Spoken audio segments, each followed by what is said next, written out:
Bienvenue sur edukia.com, la plateforme qui est dédiée à tes études supérieures et à ta réussite scolaire et professionnelle. Je suis Ina et sur cette chaîne, je te retrouve pour partager des astuces et des clés pour que tu prépares un avenir qui te ressemble. Aujourd'hui, on a le plaisir d'avoir avec nous Dabila. Dabila qui est ingénieur traitement des eaux et qui va nous parler de son métier, de son parcours. Découvrons-la tout de suite en vidéo. Je m'appelle Dabila Kwasi Aramatou et je suis titulaire d'un diplôme d'ingénieur en exploitation et traitement des eaux. Actuellement, je suis en service dans une structure française, Veolia Côte d'Ivoire, en tant que chef projet.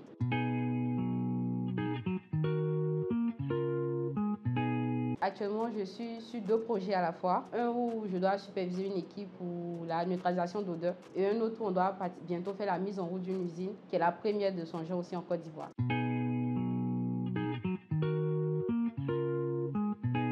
Un ingénieur en traitement des eaux est quelqu'un qui travaille généralement sur des projets, soit pour leur mise en place ou pour le déploiement ou l'amélioration continue d'un processus qui existe déjà. Et particulièrement en traitement des eaux, ce qu'on fait, on traite les eaux littéralement, mais plus d'explications. On va d'abord soit traiter de l'eau pour qu'elle soit propre à la consommation, soit traiter de l'eau pour qu'elle soit propre à être rejetée dans la nature.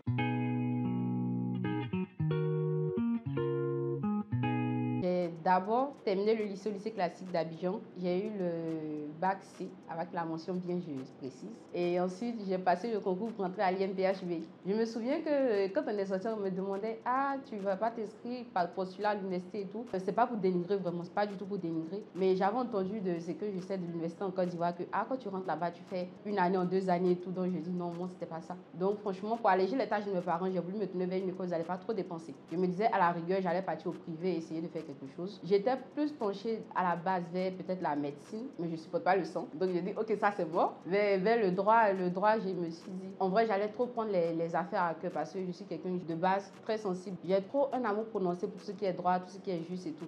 Donc j'ai dit, oh, on risque un jour de me frapper pendant un procès et tout. Donc on va laisser le droit. Donc j'ai vu qu'il y avait une école d'ingénieur à Yamoussoukro. Donc je me suis dit, ok, je vais postuler pour cela. Parce qu'une autre envie, c'était d'être ingénieur mécanique. Déjà, quand je consultais mon conseiller d'orientation, je lui disais, ah, moi je vais faire de la mécanique. Et la première chose qu'il m'a dit, c'est, ah, mais tu es une fille, généralement, c'est pas un métier de femme. Ça, et en vrai, ça m'a motivée davantage. Je m'a dit, ok, moi je vais être ingénieur mécanique, je vais rentrer à l'INPHB. Si je suis ingénieur généraliste, je suis ingénieur mécanique. Donc j'ai passé le concours. Quand j'ai passé le concours, je me souviens, j'ai fait un seul choix de filière.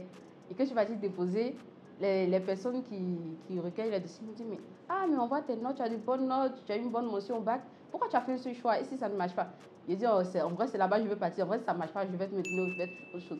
Ils m'ont carrément supplié d'aller compléter mes choix avant de déposer mes dossiers. Parce qu'ils disent, non, mais on ne peut pas perdre quelqu'un comme toi, quand même complète. Pourquoi tu ne rajoutes pas le cycle? J'ai dit, en vrai, moi, je fais un cycle ingénieur. Si c'est le cours, c'est pas sûr que je pars, donc je ne pense pas vouloir vraiment faire ce concours. Donc ils disent, au moins, complète les autres classes préparatoires pour que ça puisse augmenter tes chances. J'ai dit, ok. Donc j'ai complété, on a passé le concours et je suis rentrée dans mon premier choix.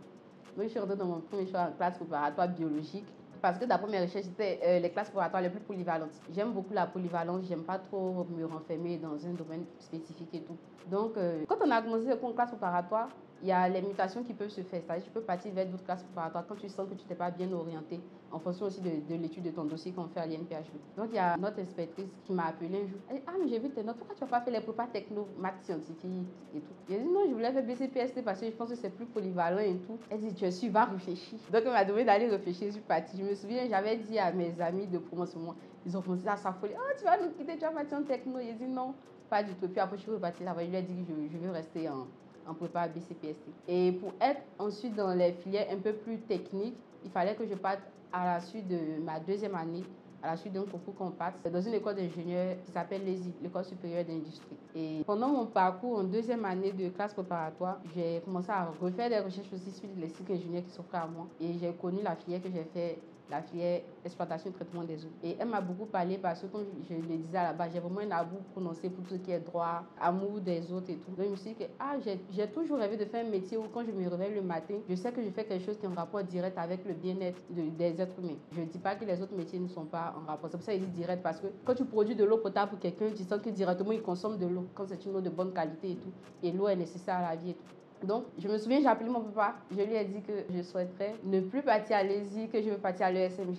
Il m'a dit, ah bon, que si c'est ta décision, je vais la respecter, mais quand même, mets le choix de l'ESI en 2e option. Donc, j'ai mis le choix de l'ESMJ en 1re option et on a passé le concours. Je suis rentrée dans mon premier choix à l'école supérieure des mines et géologie. J'ai fait la filière exploitation et traitement des eaux.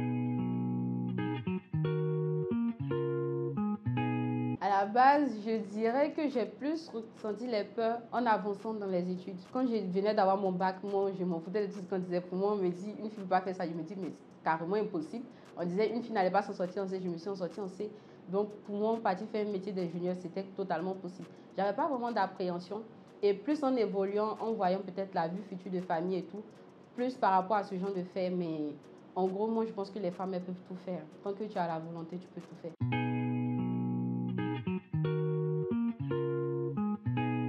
Oui, déjà, avant de commencer à travailler, j'étais à la recherche de stage. Et on se disait, ah, que tu as fait l'IMPHB, c'est tout assuré, tu finis, tu travailles. C'est pas du tout le cas. Mais tout est une question de volonté et puis de détermination aussi. Raison pour laquelle je n'encourage pas ceux qui pensent que quand tu n'as pas fait l'IMPHB, tu vas pas t'en sortir réellement dans la vie. Non, on travaille aujourd'hui avec des personnes qui n'ont pas fait l'IMPHB, mais qui s'en sortent vraiment pleinement et qui sont souvent même au-dessus de nous. Donc, c'est toute une question de volonté et de maîtriser ce que tu fais et de savoir te vendre. Du moment où tu maîtrises ce que tu fais, tu sais te vendre. Tu auras des opportunités qui vont t'apparaître et puis tu pourras saisir la bonne opportunité pour t'épanouir.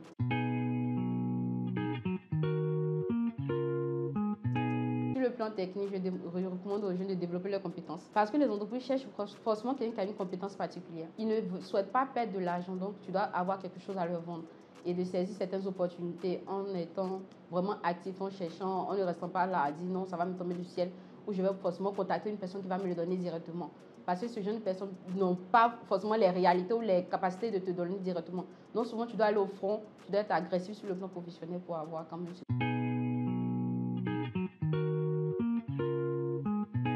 Mot de base, je fais des recherches. L'important, c'est de savoir où tu veux partir. Quand tu sais où tu vas, tu as déjà la vision, ta ligne tracée. Tu fais des recherches dans ce domaine. Par exemple, quelles sont les entreprises qui sont dans le domaine et tout. Qu'est-ce qui se rapproche le plus de ce que je fais? Parce que tu peux faire une filière, mais il y a tellement de domaines particuliers à l'intérieur. Donc, tu dois savoir ce qui se rapproche de ce que tu fais. Qu'est-ce qu'ils recherchent? Est-ce que je suis en mesure de leur apporter ne serait-ce qu'une certaine partie de ce qu'ils recherchent? En fonction de ça, tu t'approches de ces entreprises-là et puis tu mets en avant tes atouts et puis généralement, ça finit par marcher. Peut-être envoyer les mails quand tu n'as pas la possibilité de joindre la personne et à contacter ceux qui peuvent t'aider à joindre cette personne-là. Tu vas dire, ah, voici mon CV, tant. Mais comme je l'ai dit, une personne peut te recommander si elle sait que tu as quelque chose à apporter à l'entreprise. Elle va te recommander selon tes capacités. Elle ne peut pas partir voir son proche pour dire, ah, j'ai quelqu'un qui peut bien faire ça et prends cette personne juste parce que je la connais. Donc, raison pour laquelle tu dois avoir des armes et puis aller au front avec.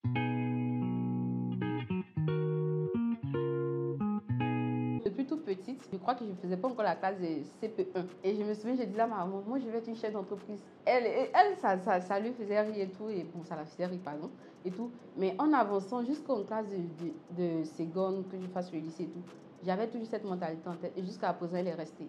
Souvent, c'est vraiment cette ligne de conduite, je dirais peut-être c'est une grâce de l'avoir su très tôt, mais qui m'a poussée à chaque fois jusqu'à maintenant. Donc, la peur vraiment de la fin n'était pas mon gros souci. Je m'inquiétais peut-être au fil de mes avancements sur, par exemple, une mauvaise orientation, certes. Mais je me dis, en vrai, ce n'est pas la fin en soi. La fin en soi, c'est d'obtenir ton objectif et dès que tu as la vision claire, tu sais où tu vas. Même si tu as des détours, tu finis toujours par arriver là où tu vas. Du moment que Dieu nous donne la santé.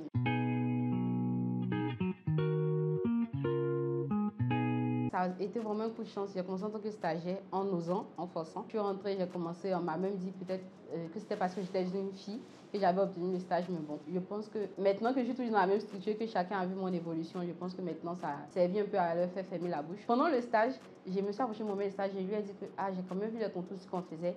Est-ce que je pouvais aller voir d'autres aspects de l'usine? Parce que moi, je voulais tout maîtriser. Comme j'ai dit de base, j'aime être une touche à tout, être polyvalente pour avoir plusieurs armes pour pouvoir me battre au cas où. Donc, on m'a autorisé à partir vers d'autres services et celui-là, je suis partie pour la même entreprise à l'intérieur du pays sur un autre projet. On a travaillé avec des étrangers là-bas. Et suite à celui-là, on regardait, est-ce qu'on me gardait sur l'usine de départ, est-ce qu'on me garde là-bas? Et par chance aussi, on m'a dit, ah, viens à Abidjan, on a un autre projet qu'on veut bien te faire faire. Au début, on m'a mis en tant que chef opératrice, je faisais un peu, j'étais une touche à tout et tout. Mais ensuite encore, à cause de l'audace et tout, aujourd'hui, je suis chef de projet. Et c'était quand même mon initiative. Ça allait peut-être prendre plus de temps ou ça n'allait pas se faire, mais je suis quand même fière de ce que j'ai pu accomplir jusqu'à maintenant.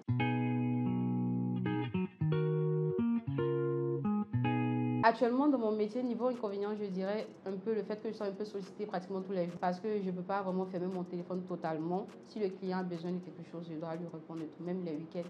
Donc, c'est aussi parce que j'aime bien faire les travaux dont je suis à la charge.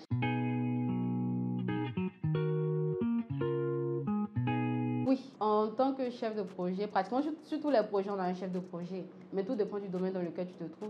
Et actuellement, le domaine de l'eau, il est vraiment en expansion en Côte d'Ivoire, avec le programme Eau pour tous du gouvernement qui est en cours jusqu'en 2030. Donc, c'est un domaine quand même où il y a l'employabilité.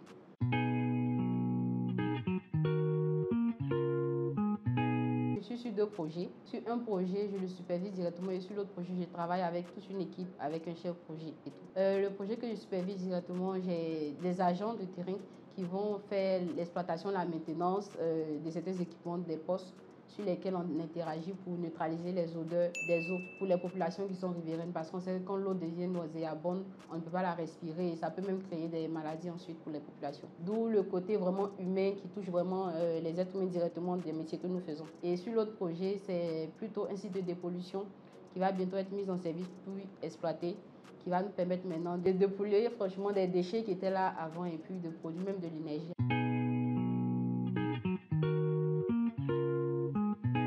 Déjà, je suis à la fois au bureau et sur le terrain. Sur les sites, tu dois vraiment aller jeter un coup d'œil pour ne pas que tout se passe pas comme prévu.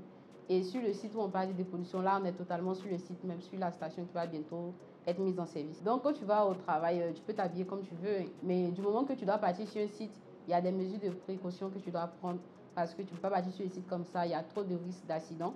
Donc, il y a des tenues particulières que tu portes, notamment les chaussures de sécurité, un pantalon, une manche longue pour t'éviter des déchirures par les équipements ou autre chose. Il y a le casque. Le casque, il est très important parce que j'en ai fait l'expérience. Une fois, ma tête a cogné un truc, je me suis dit, ah, si j'avais pas de casque, littéralement, il y a trop d'accidents quand tu portes pas de casque. Le casque, c'est vraiment une protège sur les chantiers.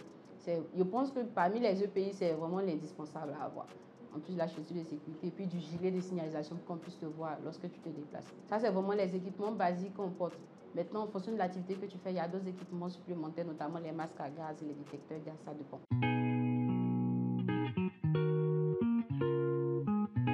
Je travaille avec des électromécaniciens, des ingénieurs comme moi et puis les commerciaux aussi. Parce que pour faire les appels d'offres, pour en échanger avec les clients, on travaille aussi avec les commerciaux.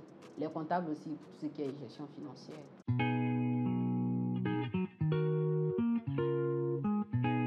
Vu qu'on parle de mon métier, j'encourage tout le monde, notamment les jeunes filles, à poursuivre dans le domaine de l'ingénierie. Si c'est vraiment ce qui vous parle, le plus important c'est de faire ce qui te plaît, mais le métier d'ingénierie est destiné aussi aux femmes, j'en suis la preuve.